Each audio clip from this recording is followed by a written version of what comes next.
మీ cinema వస్తుందంటే compulsory అది ఏదో ఒక మెసేజ్ లేకపోతే మంచి బ్లాక్ బస్టర్ అనే టాక్ అయితే ఉంటుంది కంపల్సరీ. 'మహారాజా' లాస్ట్ టైమ్. ఇప్పుడు ఇది కూడా హిట్ అయింది. మేము తమిళ్‌తో పాటు ఇది కూడా ఎక్స్‌పెక్ట్ చేసాం. ఒకేసారి రిలీజ్ అని. కాకపోతే టైం తీసుకుంది. అందుకని. Thank you sir. Yeah! Sir next అంటే ఇప్పుడు మీరు లాస్ట్ వర్డ్ నాకు వినిపించలేదు ఎందుకు sir. Okay sir. Puri Jagannadh గారితో చేయబోతున్నారు కదా సార్. అది అంటే మెగాస్టార్ చిరంజీవి గారితో చేస్తున్న జానీ సినిమా కాన్సెప్ట్ అని అంటున్నారు.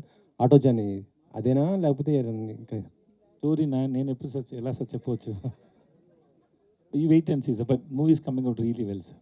పూరి గారికి ఫిల్మ్ ఎలా ఉండబోతుంది సార్? తెలుగు అంటే మీరు తెలుగు ఫస్ట్ సినిమా సార్, ఎంట్రీ వాట్ కాబట్టి ever film in whatever language we do know sir, unless until you an audience see the film we can't say, we just try to make good film to entertain audience, but unless until you say it, no, that we can't confirm it will be a sure hit.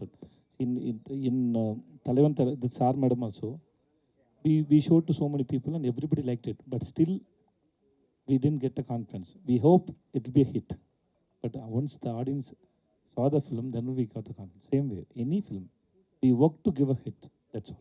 Okay. నిత్య గారు మీరు అన్ని సినిమాలు చేస్తున్నారు. తెలుగులో మాత్రం అంటే మంచి